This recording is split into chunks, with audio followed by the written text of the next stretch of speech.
Mengapa perak adalah konduktor terbaik, tetapi emas yang paling banyak digunakan dalam elektronik?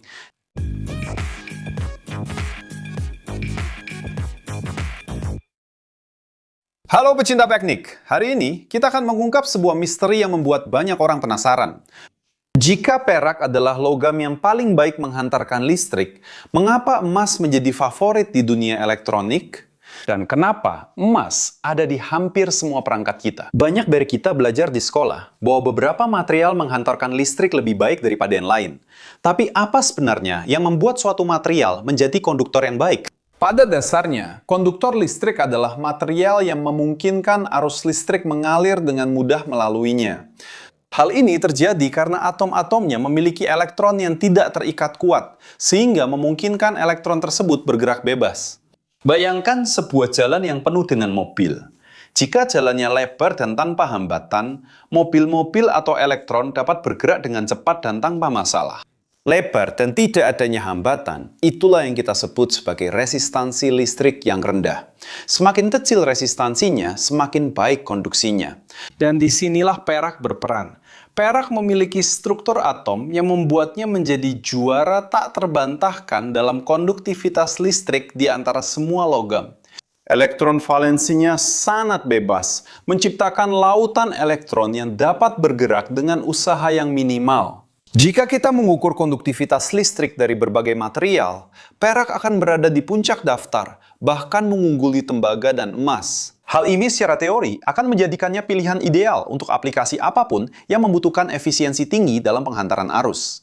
Tapi, jika perak memang sebagus itu, mengapa kita tidak melihatnya di mana-mana dalam dunia elektronik? Atau lebih tepatnya, mengapa kita tidak memiliki kabel perak di rumah kita atau kontak perak di ponsel kita? Jawaban untuk pertanyaan ini bukan terletak pada kemampuan konduksi awalnya, tetapi pada daya tahan dan kestabilannya seiring waktu. Perak memiliki kelemahan besar, yaitu mudah teroksidasi dan menghitam. Anda tahu, perhiasan perak yang lama-kelamaan menjadi gelap, itu adalah proses oksidasi, atau lebih spesifiknya, pembentukan perak sulfida di permukaan, hasil dari reaksi perak. Dengan senyawa belerang yang ada di udara, lapisan perak sulfida ini adalah konduktor yang sangat buruk.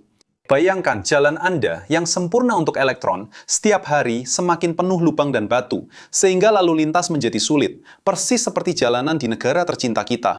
Sebuah kontak listrik yang awalnya sangat baik dengan perak murni, dengan cepat memburuk ketika lapisan sulfida ini terbentuk, meningkatkan resistansi, dan akhirnya gagal dalam menghantarkan listrik. Selain oksidasi yang membentuk lapisan sulfida, perak juga lebih rentan terhadap korosi elektrolitik. Di lingkungan yang lembab, dalam kondisi arus listrik dan kelembapan tertentu, ion perak dapat bermigrasi dan membentuk jembatan konduktor yang tidak diinginkan pada komponen elektronik, yang dapat menyebabkan hubung singkat. Untuk elektronik modern yang menuntut keandalan sangat tinggi dan miniaturisasi.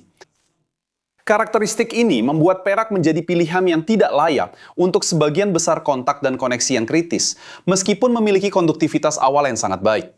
Tapi, jika perak memiliki tantangan seperti itu, apa yang membuat emas begitu istimewa sehingga dipilih untuk elektronik?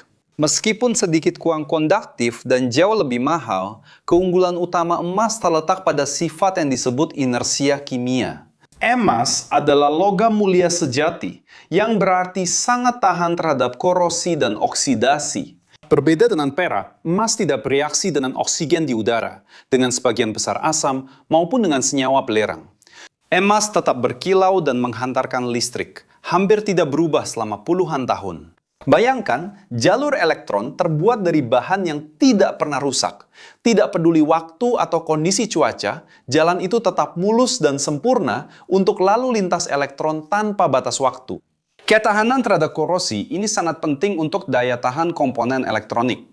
Konektor yang dilapisi emas misalnya memastikan bahwa sambungan listrik tetap stabil dan memiliki resistansi rendah sepanjang masa pakai perangkat. Hal ini sangat penting pada perangkat yang kita gunakan setiap hari, seperti ponsel, komputer, dan konsol video game.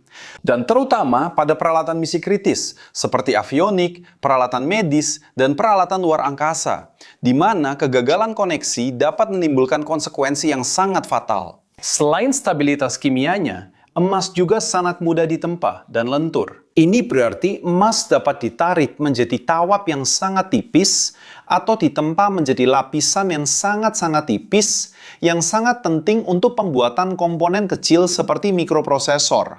Tapi tunggu dulu, emas adalah logam mulia. Bukankah harganya jauh lebih mahal daripada perak? Ya, emas memang lebih mahal daripada perak dan tembaga. Namun, dalam bidang elektronik, emas digunakan dalam jumlah yang sangat kecil. Ketika kita berbicara tentang pelapisan emas, pada konektor atau jalur pada papan sirkuit, kita berbicara tentang lapisan dengan ketebalan mikron, yang merupakan pecahan dari 1 mm. Jumlah emas dalam sebuah ponsel pintar misalnya, hanya beberapa puluh miligram saja. Total biaya emas pada komponen-komponen tersebut, meskipun tidak bisa dibilang kecil, tetap dibenarkan oleh keandalan dan performa luar biasa yang ditawarkannya dalam aplikasi teknologi tinggi. Penghematan kecil dengan menggunakan material yang lebih rendah tidak akan sebanding dengan risiko kegagalan atau kebutuhan untuk sering mengganti komponen. Rasio biaya manfaat jika mempertimbangkan umur panjang dan performa sangat berpihak pada emas. Tapi, di mana emas benar-benar bersinar? Dalam bidang elektronik, Anda menemukannya di hampir semua koneksi penting. Pin pada prosesor dan memori RAM dilapisi emas untuk memastikan komunikasi yang cepat dan tanpa gangguan dengan motherboard. Kontak internal pada konektor USB, HDMI, dan kabel data berkecepatan tinggi lainnya juga menggunakan emas untuk menjaga integritas sinyal di dalamnya. Pada chip semikonduktor, kawat emas ultra tipis digunakan untuk membuat koneksi antara chip silikon dan pin pada kemasannya, sebuah teknik yang dikenal sebagai wire bonding. Kemampuan emas untuk tidak teroksidasi adalah jaminan bahwa jutaan koneksi di perangkat kita ini dapat berfungsi dengan sempurna selama bertahun-tahun. Jadi, dalam situasi seperti apa, masing-masing logam ini benar-benar unggul. Tembaga, karena merupakan konduktor yang sangat baik dan jauh lebih murah, adalah rajanya pengkabelan umum, kabel listrik, dan jalur internal di sebagian besar papan sirkuit cetak. Konduktivitasnya cukup tinggi untuk sebagian besar aplikasi dan biayanya membuatnya layak digunakan dalam volume besar. Perak digunakan dalam aplikasi yang sangat spesifik, di mana konduktivitasnya yang unggul benar-benar penting dan di mana perak dapat dilindungi secara efektif. Seperti pada beberapa kontak saklar arus tinggi atau pada antena tertentu, tetapi selalu dengan hati-hati. Oksidasi. Sementara itu, emas tidak tergantikan di mana keandalan, resistansi kontak yang rendah, dan ketahanan terhadap korosi adalah faktor utama. Menjamin bahwa perangkat kita berfungsi tanpa gangguan untuk waktu yang lama. Jika kamu sudah sampai di sini dan menyukai videonya, jangan lupa untuk berlangganan jika belum, beri like dan aktifkan lonceng notifikasinya. Dan jika kamu merasa konten kami menarik, pertimbangkan untuk menjadi anggota agar bisa membantu kami terus membuat konten di platform ini. Jika kamu penasaran ingin tahu kursus-kursus yang kami rekomendasikan, silakan akses kode QR di samping ini atau tautan di deskripsi video, agar kamu bisa mendapatkan akses ke berbagai peluang untuk mengembangkan berbagai keterampilan yang akan membuat perbedaan dalam karirmu. Dan apakah kamu sudah pernah berpikir tentang perbedaan antara logam-logam dalam dunia elektronika? Sekarang kamu paham kan kenapa ada logam yang begitu mahal di ponselmu? Tulis di kolom komentar pendapatmu tentang penjelasan ini dan apakah kamu sudah mengetahuinya sebelumnya. Di samping, ada dua pilihan video menarik yang perlu kamu tonton untuk menambah pengetahuan dan menjelajahi rasa ingin tahumu. Dan kalau kamu ingin mendukung kami, jangan lupa like, subscribe ke channel, aktifkan lonceng, dan pertimbangkan untuk menjadi member channel.